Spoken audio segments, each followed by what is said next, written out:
Hi there. Welcome to The Preventable, the podcast giving you a seat at the table with conversations about the intersection of alcohol, drugs, and mental health in everyday lives. Take a seat and join us.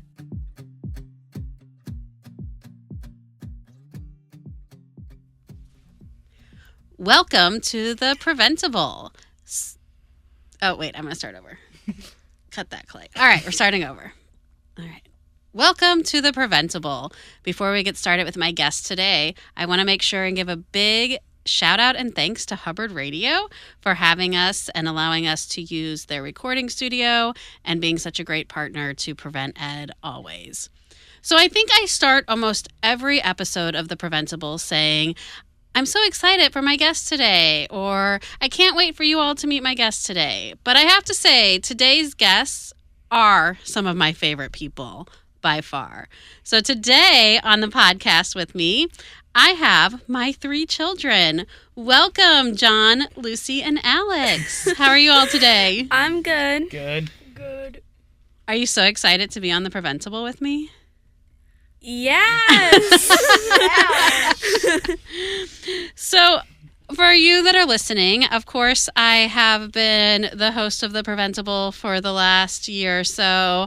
I've been working at Prevent+Ed for the last 18 years. And in the time of that journey, I also have heavily involved these 3 people. So John is 15, Lucy is 14, and Alex will be 11 very soon. So we have 3 children here who have been engaged, been brought along to many events and asked to do many things, volunteered or voluntold to do many things with Prevent+Ed. Voluntold, John says. He often gets to help me move desks around or do other projects like that. But in that time, you also all had Prevent+Ed services or been with Prevent+Ed in times that have not been with me. Is that right? Yeah. So what does that look like? Alex, we'll start with you. Alex is elementary school. So what have you got to do with Prevent+Ed? I got to speak with Miss Jill, and she teaches us about kindness and respect. Excellent. And Lucy, what about you? What have you got to do with Prevent+Ed? Well, every year they come to our school and talk to us about everything. In elementary, it was more kindness and respect and how do you treat others. But in middle school, I feel like it's more how drug use, I guess, and stuff like that. Excellent. And what about you, John? I mean, a lot of the same stuff Lucy and Alex were saying. Just elementary school was more respectful and kindness stuff, and then they didn't come to I don't think they came for me in the middle school often, or at least I don't remember it. But I know TI, they taught us a lot about what alcohol and drugs actually do to the body. Right. So a lot of times when Prevent+Ed, we're doing our job of educating and helping to prevent substance use. So you all have had a lot of opportunities and times when that has happened, all through different stages of life so far, whether we're talking about elementary, middle, or high school. But then also just because, I'm your mom, you get to go to other things. So you've been to health fairs, you've done commercials with Prevent+Ed, you've done other things that I bring home and I'll read to you or I'll show you too. So do you ever get sick of me talking about substance use stuff with you? I mean, sometimes. It's cool to do commercials and stuff and be involved with what you do, but I mean, I don't really mind it. Okay. All right, good. So why I really wanted to have you here too is because, many times the work that we do and the information that we're working to share at Prevent+Ed is to reach people your age, right? And to impact the way you all, might view things around substances, or to also help kind of tune into what's really going on in your all's world. And, I know you think I'm the coolest mom ever, right? Crickets, and they're side-eyeing each other for those that can't see. But I also know that I'm not a teenager, or I'm not in elementary school, and I'm not living in the same world as you all. So what are you all seeing? Like, what's happening, or what do you think like your friends' perspectives are around things, particularly if we're thinking about things like cannabis or marijuana, you might hear it called. You all are living in a totally different world than I lived in, because you're living in a world where that's become a legalized substance to use for adults. When I was your age, that wasn't the case. So what are you hearing from your friends, or are you? And is anyone talking about it? So I feel like it's almost become normalized. Like, people at my school will be like, I mean, I can just walk into the bathroom and the school bathroom, and I can smell like all of these different like vapes. And like, my friends are like, oh my gosh, it's so much healthier than, I don't know, like smoking a cigarette or something like that. And I'm like, I mean, I know that it's not, because you're my mom, and I don't know that it's like getting through their head that like vaping's not good for you. And like, people will just like openly post on social media like, I'm about to get so lit tonight, like this weekend is gonna be so fun, party at my house. Like, it's crazy how much people just openly like post themselves with alcohol or like marijuana. Yeah. What about you, John? Are you having some of that same exposure experience? And I'll say, you know, as most parents understand, your kids are all very different. So Lucy and John are very different and have very different friend circles too. So John, what's your experience been like? For me, I don't see a lot of that. Like, I hear a lot of it, but I just don't like see or like smell a lot of it. But I know, like, one of my friends, he, like, apparently, like, a lot of the bathrooms just get closed down because there's so much, like, weed and marijuana usage in the bathrooms that, like, it's just smells really bad. Like, and you can't even, like, walk the halls during that time. Right.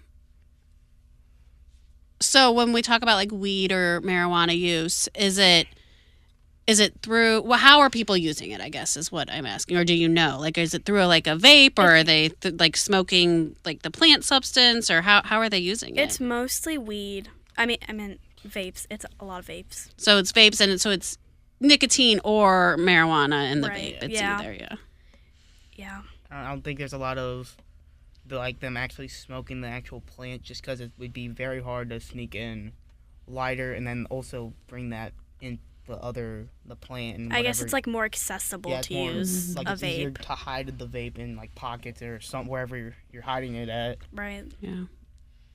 What about you, Alex? As a elementary school, are you seeing any of it or hearing any of it? Not at all. Not at all. That's probably really good. I'm glad that that's not quite happening at the elementary age. Although, you know, we do hear, not from your elementary school necessarily, but, you know, at Prevent+Ed, we do have some schools and parents that'll call where, you know, maybe sometimes a kid will bring a vape to school or something, even in elementary school, not even necessarily to use it, but maybe they, you know, they've seen them at their house, and so they think, you know, oh, it'd be cool if I put that in my book bag and brought it to school or something like that. And people like that use it, I feel like, are very like different like at home than me, because like not even because like, I don't know, I guess it's just like people at home, like they've grown up almost around this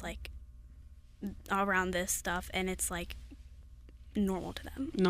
Yeah, it just feels like something that happens to them. So Alex, you know, it's interesting that you being in 5th grade and you're saying, like, I've not seen it at all.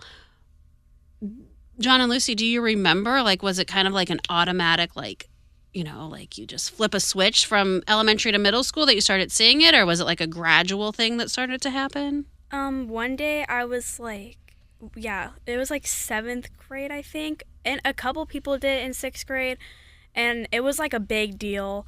It was like, oh, like, they vape, like, I didn't know that, like, that's crazy, like, they whatever, and it was like a big deal. But in 7th grade, it was like almost every day my best friend would come up to me and be like, oh my god, like, did you see her literally just do it in the bathroom? And I was like, wow, like, that's crazy, like, it's insane how many people, like, looking at my yearbook, I can like point out people that use a vape. Yeah. So knowing that, it seems to be this kind of, I wouldn't say sudden, but there's definitely a difference, right, between elementary and middle school and then even to high school. If we're thinking about either as prevention professionals, people that are doing this as their job, or even just parents out there trying to help navigate this world with young people. Alex, I'll start with you. Like, what conversations or how do you think parents should be talking to their kids about these things? I think they should just be like, if you do this, then you're grounded. So you think like punishment works? Or maybe just like kind of give them like 3 strikes. 3 strikes? So like really kind of enforcing that this is an expectation that you shouldn't use these things. You think that would work well for people your age? Okay. What about you, John? When you get a little older, or even thinking back, like what are some ways or some messages or things that were important or are important to you that would help in these conversations, whether it's coming from your mom or, somebody that might be coming in your classroom and teaching something? I think it's just more of like because I don't think people understand what like the vaping and like nicotine marijuana actually do to them. I think they just see some celebrity doing it and think, oh, that's pretty cool, I want to try it, and then get hooked onto it, but then they don't realize what the effects of them doing it actually does to their body. Right. And what it actually does to their body. And, John is very athletic. Lucy, you do a lot of athletic work too. Alex, you too. But I think, people don't realize not just right now what is it doing to you, but how it could also affect your performance in your athletics or your academics or other things also. Do you think kids think about those kind of things? I think it really just depends on what because there could be a person who's doesn't play sports, just doesn't do anything, and just that's their only I wanted to say claim to fame that, but that's what I'm gonna use claim to fame of I smoke vape or something like that, versus an athlete who knows hey, what this does, and especially with high school rules of you can get scholarships taken away, you can get a lot of just stuff punishable things if you're caught with this, Mm-hmm. Marijuana or alcohol or anything in your system. Yeah. What about you, Lucy? What do you think would work or not work for people your age? Well, I think that this people don't realize that this stuff can kill you, and it will affect you your whole life if you do it too much. And it's I don't want to say it's okay, but it's a difference when people vape once in their life, or I don't know, not that often, and then it's a difference when people do it every single day and almost all day. And I feel it's they need to be educated the effects, and I feel they just need to feel it out for themselves, and then I don't know So what I hear you talking about is that sometimes young people like you, your brains are still growing, right? You've heard me say that before, your brains are still growing, and sometimes you're going to make risky choices, right? You're going to do things that might have a little more risk, whether that's because they might be against the rules, maybe it's something that that your parents don't like, but that's just kind of naturally how humans develop. Teenagers are. They might take a little more risk, but sometimes when we do risky things and we continue to do them, they can have those lifelong impact, right, Luce? That, it might really cause other harm in somebody's life. And It's hard for young people to recognize that because you're not always thinking about the long term and the future and all of that. So what about on the other side of it, though? So if you have a friend or if you know somebody that is really maybe using too much of something or is suffering any harms, what would you say to them? Would you know kind of what to say to them or where to maybe kind of direct them if they would need additional help? Well, I have a friend, and she got into a deep hole of drug abuse and stuff like that, and she ended up I I don't know, it's just a super deep hole that she couldn't get herself out of.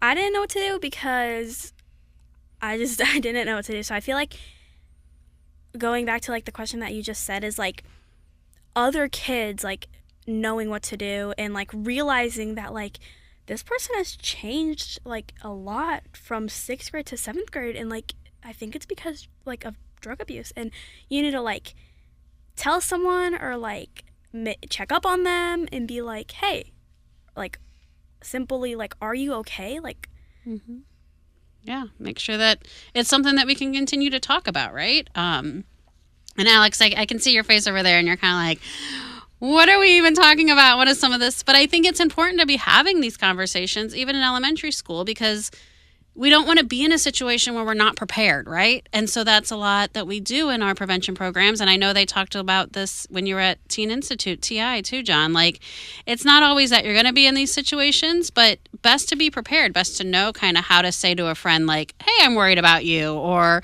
know where to connect them after that too.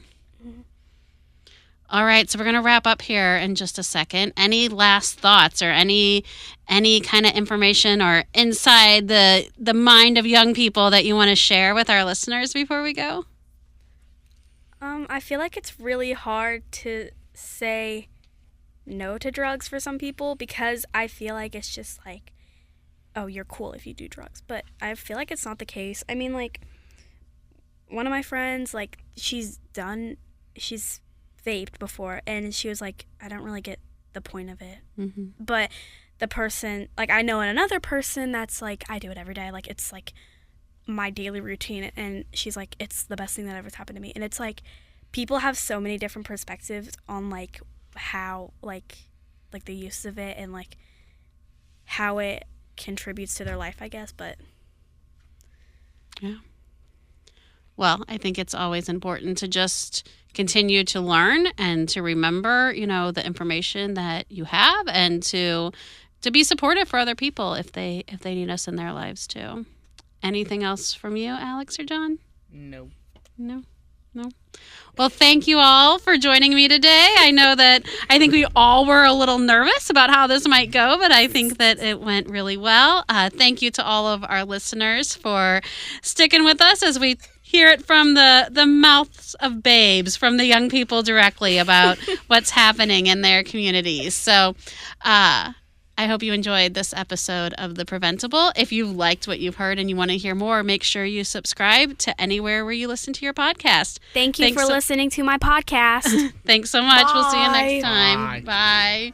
Thanks for joining us at The Preventable, brought to you ad-free by Prevent+Ed. Prevent+Ed works to reduce or prevent the harms of alcohol and other drug use through education, intervention, and advocacy. Please visit their website at prevented.org. Like what you heard? Rate, review, and subscribe to stay up to date with what we are serving on The Preventable.